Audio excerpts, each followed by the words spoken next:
저울의 한쪽 편에 세계를 실어놓고 다른 한쪽 편에 어머니를 실어놓는다면 세계의 편이 훨씬 가벼울 것이다. 어떤 작자 미상의 한 사람이 쓴 이야기입니다. 어떻게 동의하십니까? 예. 자녀들을 키우며 수고하신 모든 부모님들께 이 자리를 비롯해서 감사를 드립니다. 우리 잠깐 옆에 계신 부모님들, 내 부모님들은 아니지만 또 부모인 그분들에게 우리 한번 축복과 인사를 했으면 좋겠습니다. 자녀들 잘 양육해 주셔서 고맙습니다라는 뜻으로 존경합니다 하고 인사하겠습니다. 존경합니다. 고맙습니다. 네. 우리 친구들도 우리 선생님들한테 고맙습니다 하고 인사해봐요. 네. 네. 특별히 저쪽에 계시는 우리 권사님들, 집사님들, 어머님들 너무너무 감사합니다. 네, 우리 저분들에게 감사의 박수 드리겠습니다. 감사합니다.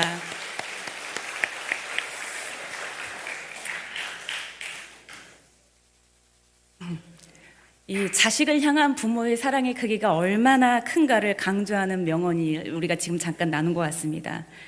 이 명언을 읽으면서 저는 마음이 좀 복잡해졌습니다. 그래서 조금 전에 울면서 전화를 했습니다, 엄마한테. 갑자기 눈물이 나네요. 네. 저를 제외한 많은 어머니들에게 이 어머니들의 사랑이 정말 이토록 온 세계의 무게보다 더 큰 사랑이라고 하는 것에 대해서 저는 동의하고 뿐만 아니라 너무너무 감사를 드립니다. 그런데 또 한편으로는 제 마음 한편에 막연하게 나는 정말 이토록 희생하고 사랑하는 어머니였는가라는 생각을 할 때 미안함과 부족한 뿐이라는 죄책감이 들어서 잠깐 눈물이 났었습니다. 아마 이 자리에 계시는 부모님들은 먹고 살기 힘든 시절을 다 겪으시면서 그래도 불구하고 자신의 형편 안에서 이 자녀들을 바르게 양육하기 위해서 얼마나 애쓰시고 수고하셨는지 아마 다 누구나 공감하실 겁니다. 부족하면 부족한 대로, 넘치면 넘치는 대로, 때때로 아파하면서 우리에게 맡겨주신 이 아이들을 바르게 양육하기 위해서 사실은 힘겹게 자라오시고 키워오셨다라고 하는 것을 잘 알고 있습니다. 그리고 또는 때로는 아이들을 위해서 어떤 계획들을 세우셨을 겁니다. 여기 있는 학생들이 제일 듣기 싫어할 수도 있는데 학교 들어가기 전에 한글과 산수의 덧셈 뺄셈을 떼고 초등학교 1학년 때는 곱셈과 나눗셈을 떼고 원어민 선생님과 기본적인 생활 영어를 하게 하고 초등학교 3, 4학년에는 피아노 소나타 30분까지 떼고 외국어 고등학교나 특목권을 보내서 서울에 있는 세계대학에 진학을 시켜야겠다. 이런 계획을 세우고 열심히 매진했던 어머님들도 계실 것 같습니다. 그런 꿈들을 꿔보신 적도 있으시죠? 왠지 우리 애가 영재 같잖아요. 그래서 그 4살밖에 안 된 애를 한글나라를 가르치고 얘들아 미안하다. 엄마들이 착각을 해서 그렇단다. 그래서 열심히 그렇게 했는데 지나보니까 어떠십니까? 필요하다고 하면 학원도 보내고 학습지도 막 가르치시잖아요. 사실은 저나 여러분이나 한 3, 4만 원 하는 5만 원 하는 그 블라우스 한번 입어보려고 갔다가 이거 하나면 우리의 학습지 한 과목인데 이렇게 생각하고 몇 번에 입었다 벗었다 하고 도로 놓고 오는 경우도 있었죠. 남편이 나한테 이렇게 용돈이 박하냐 그리고 얘기하면 이게 다 나 잘 먹고 잘 살기 위해서 하는 거냐. 우리 애들 가르치려고 하니까 당신도 좀 참아라. 이렇게 하면서 아이들에 대해서 희생하고 헌신하는 것이 마땅하다라고 생각해 왔을 겁니다. 더 마음 아픈 것은 부모님에게 보내드릴 용돈은 굉장히 고민을 하고 보내드리죠. 그리고 사실 보내드려도 속 시원하게 내 마음만큼 넉넉하게 제대로 보내드리지 못하면서도 당장 우리 애가 와서 내일 학원비를 내야 된다 그러면 카드에 가서 긁어서라도 그걸 줘야지 되는 게 우리 부모들의 마음이었다는 것이죠. 그런데 여러분, 어느 날 깨닫게 되지 않습니까? 그렇게 열심히만 가르치면 될 줄 알았던 내 아이가 내 계획과는 전혀 다른 모습으로 있다라고 하는 것을 발견할 때가 있죠. 한 권사님이 그러시더라고요. 너한테 속았어. 그렇게 얘기를 했다는데 그 마음 충분히 이해가 됩니다. 한다고 열심히 했는데 그리고 열심히 돈을 모으고 살아왔지만 여전히 제자리인 듯한 우리 집 형편에도 우리가 또 마음이 상할 때가 있죠. 절대로 지금 이 순간 오해해서는 안 될 것은 우리 아이들이 그렇게 열심히 가르쳤는데 공부를 다 잘해서 다 좋은 대학에 들어가야 성공했다거나 여러분이 부자로 살아야만 잘 살고 있고 축복받았다는 얘기를 하려고 하는 게 아닙니다.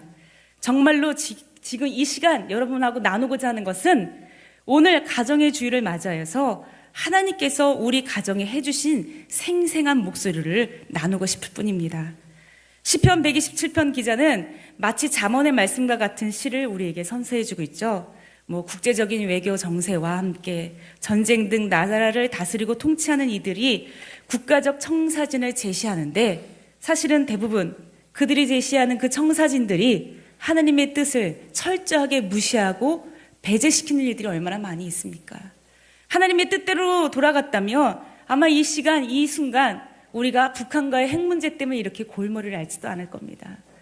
사람들은 자기 나라의 자국의 유익을 위해서, 국민을 위해서 말한다고 하지만, 그렇게 했다고 하지만 통치자 자신들의 유익과 만족을 위해서 행하고 있는 수많은 폭행과 그리고 엄청나게 잔인한 일들이 얼마나 많이 있습니까?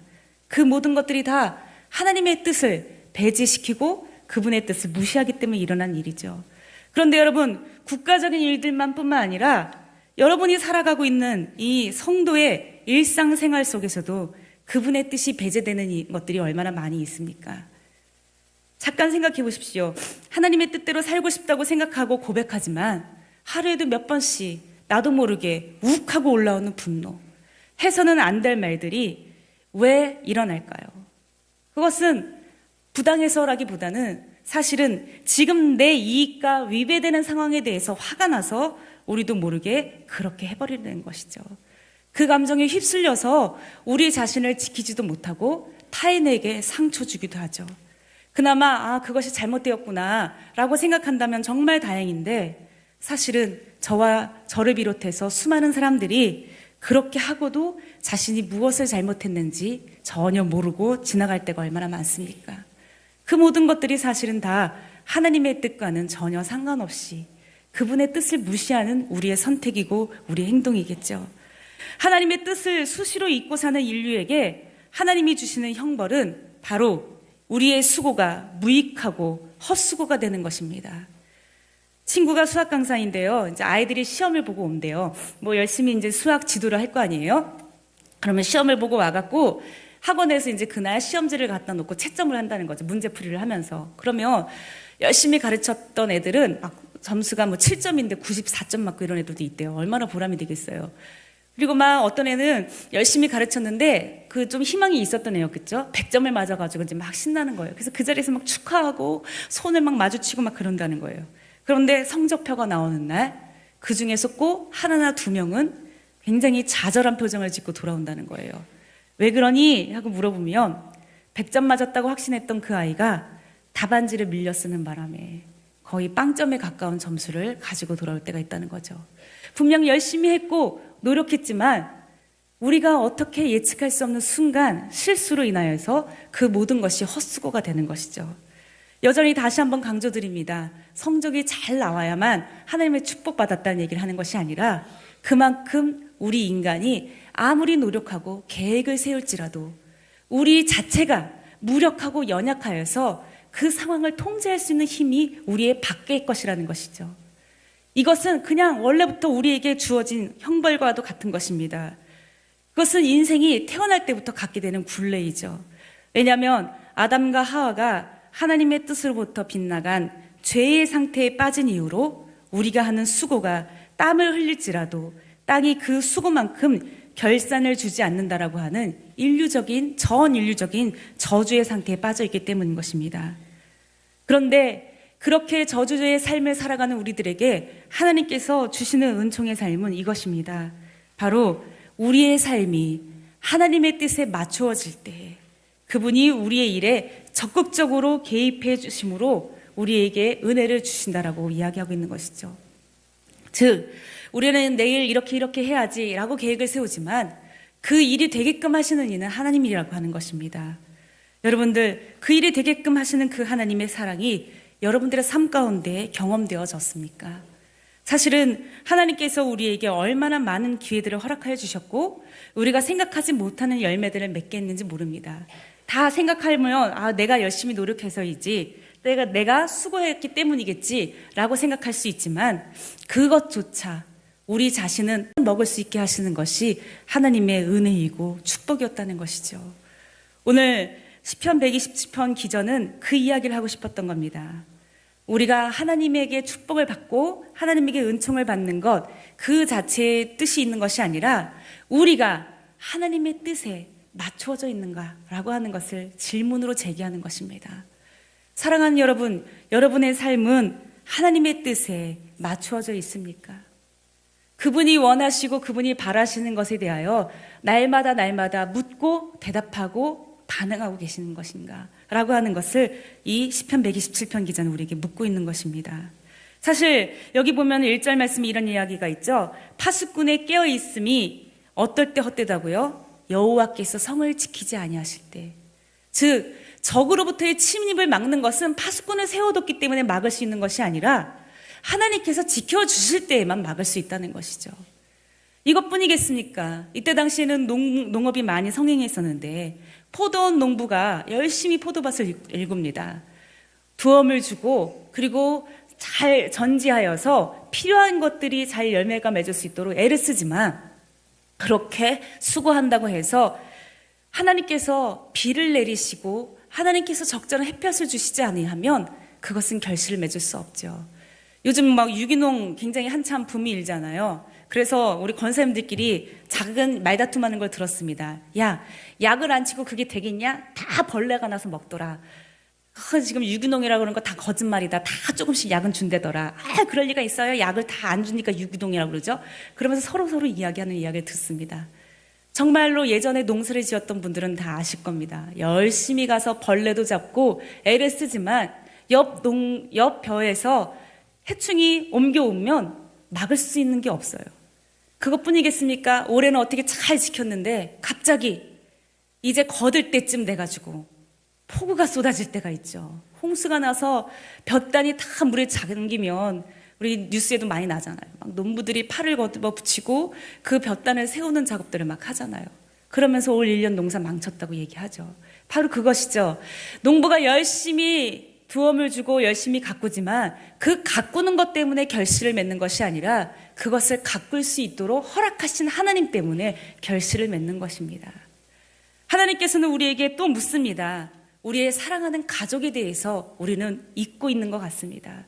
우리가 세우는 계획대로 우리가 생각하는 대로 이렇게 헌신하고 이렇게 수고하면 결실을 맺을 것 같죠.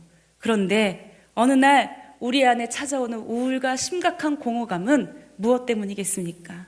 그렇게 수고했다 한들, 그렇게 헌신했다 한들 내 뜻대로 되지 않은 것이 얼마나 많이 있는지 가정생활을 하면서 우리는 겪고 또 겪을 것입니다. 우리가 아무리 우리 아이들이 아프지 않도록 잘 돌보아 주지만 유치원이나 어린이집에 한번 갔다 오면 감기에 걸려서 오는걸요. 집에서 아무리 온도 관리를 잘 해주고 아무리 좋은 것을 먹여주지만 얘네가 한번 바깥에 나가서 친구들과 과자를 먹고 불량식품을 사 먹고 오면 배탈이 나는 걸요. 우리의 손으로 통제할 수 있고 우리의 손으로 할 수 있는 것이 없다는 것이죠. 이 아이들이 건강하게 자라나는 것도 부모가 수고하는 것 때문에 이루어지는 것 같지만 그렇게 하시는 이의 뜻이라는 것입니다.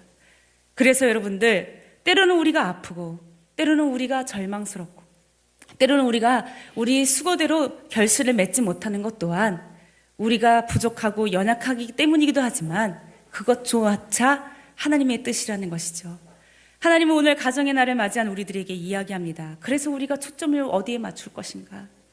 하나님께서는 우리에게 이렇게 이야기하시죠. 무엇이라고 이야기하냐면 이렇게 이야기합니다. 3절 말씀 한번 보겠습니다.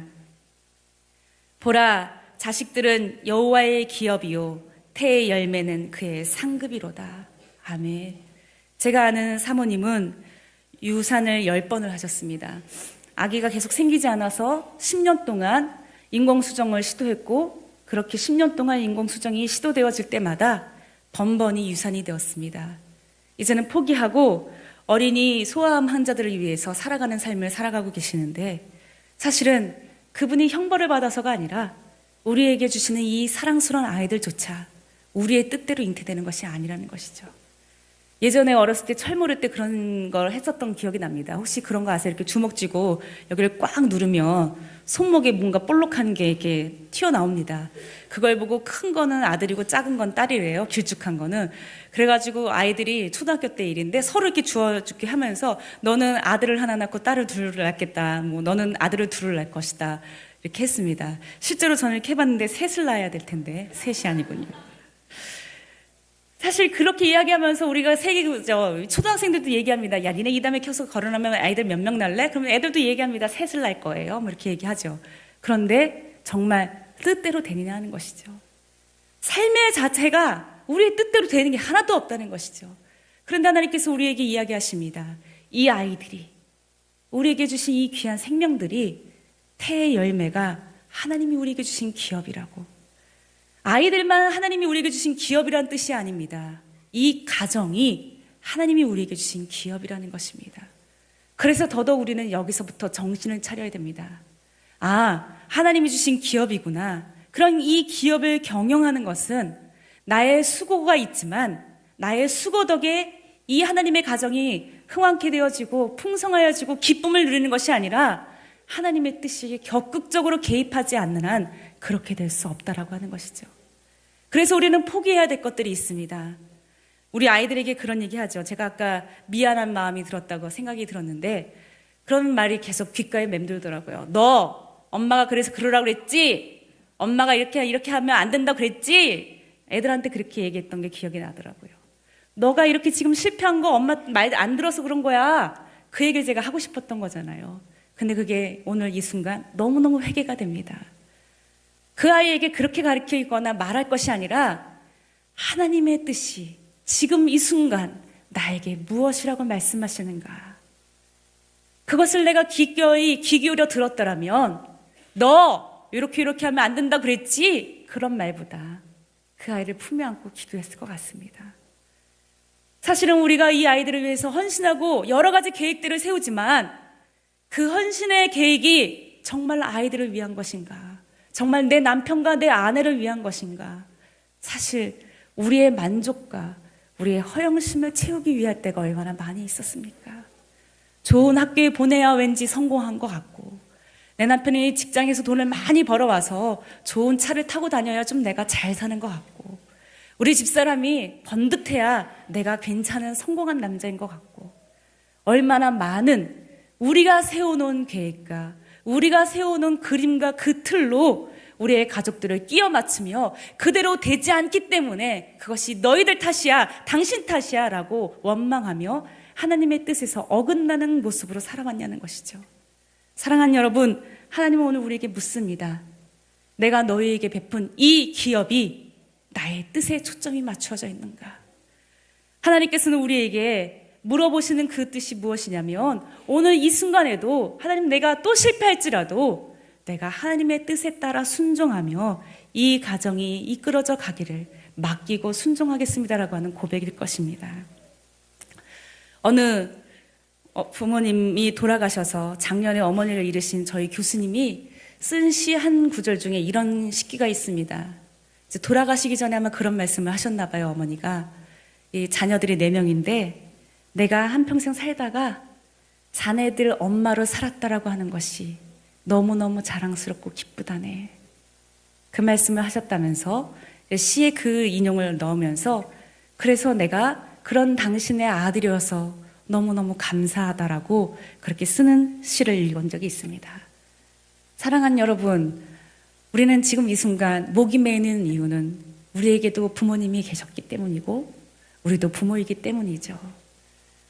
우리에게 하나님께서는 그 모든 것들을 넘어서서 이 가정이 우리에게 주신 축복이고 우리가 때로는 결핍이 되었고 우리는 때로는 완전하지 못할지라도 이 가정이 하나님의 뜻대로 이 가정이 주의 뜻대로 양육되어지고 길러지고 이끌어져 가기를 그저 저는 순종하며 따라갈 뿐입니다라고 하는 고백일 것입니다.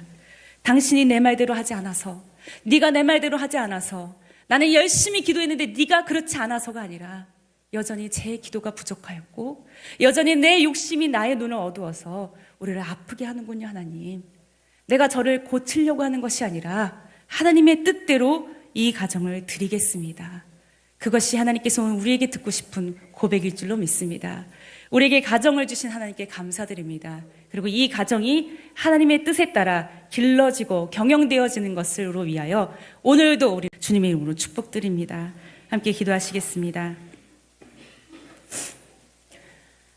하나님, 우리를 길러주시고 우리를 지금까지 축복하여 주시며 우리에게 여호와의 기업이신 가정을 선물해 주셔서 감사합니다.